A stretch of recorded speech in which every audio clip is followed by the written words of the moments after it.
Sono molto arrabbiato, arrabbiatissimo potrei dire, perché dopo anni e anni siamo ancora qui a parlarci di autonomia, una cosa che reputo ridicola a livello nazionale. Per fortuna sono veneto, per cui cerco di tenere duro. Metti una sera a Resana per parlare di quell'autonomia che c'è soltanto sulla carta. 2017, un referendum e milioni di voti per il sì che si perdono nel tunnel della politica romana. Questo è il giudizio netto di chi ora cerca la via della rete dei movimenti per far sentire la sua voce. La proposta nasce da Leopoldo Bottero di Patto per l'Autonomia, che ha incontrato in questo periodo ben 15 diversi gruppi di autonomisti dei vari territori, facendo nascere una piattaforma unitaria già sottoscritta da Indipendenza Veneta, Prima il Veneto e Patto per l'Autonomia.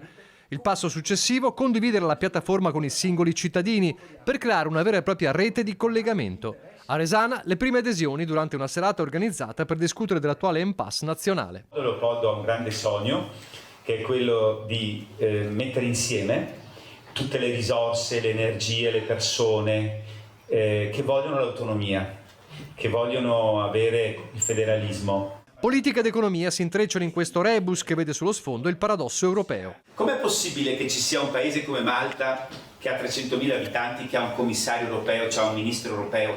Noi non l'abbiamo, noi ne abbiamo uno solo, che è Fitto, per un paese di 60 milioni di abitanti. E invece Malta che ne ha uno per 300.000 abitanti.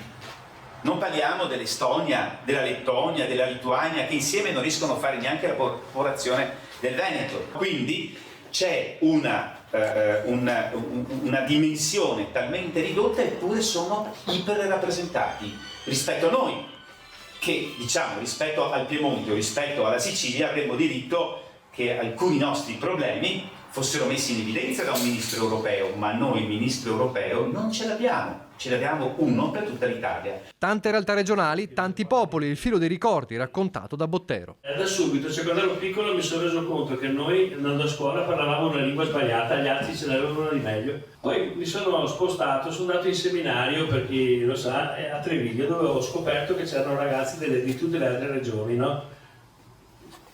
E è stata una scoperta che c'era gente che veramente non parlava il veneto fra di loro, parlava il bergamasco piuttosto che il calabrese. Verso un'autonomia per tutte le regioni, autonomisti e pacifisti, europeisti sì, ma per l'Europa dei popoli, ambientalisti, riformisti moderati.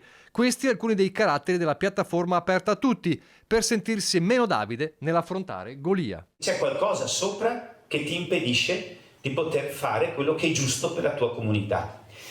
Entro un certo limite, è vero, viviamo in una comunità allargata in tutto il mondo, in un paese, in una nazione, in Europa, però non si può esagerare, perché bloccare le potenzialità di ognuno di noi vuol dire poi bloccare la crescita.